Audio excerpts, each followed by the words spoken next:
Hey everybody, it's Steve. Welcome back to our Yoga Basics series, Learn a Yoga Pose. Today's pose is cat-cow, so we get 2 for 1 in this one. So let's come on to our knees. We're going to actually move into a pose called table or tabletop. And we're just going to stack our shoulders over our wrists, our hips over our knees. Now, we do call it cat-cow, but we go to cow first. And we'd like to move with our breath here. So on our inhale, the hips go up, the belly drops, core stays engaged, and we look up. And then on our exhale, we push away from the mat with our hands, our shins, our feet. We round our spine like a cat, and then hug our belly button toward our spine. And then inhale, we go up into cow, and then exhale, we push away and go into cat.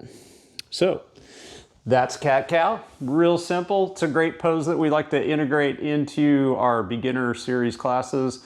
And I'll even work it into a vinyasa flow. It's a great pose to warm up the body. It's a great pose to end your practice too. So thanks for joining me. Check in the corners here. We'll have our continued series on Learn a Pose for Yoga Basics. And then the other one, we're working on getting together our Yoga Foundation series, where we're going to break down the pose, talk about integration, what we're feeling in our bodies, really breaking it down, the pose in detail. So hope to see you soon. Check out the next series, I think, over here. Have a great day.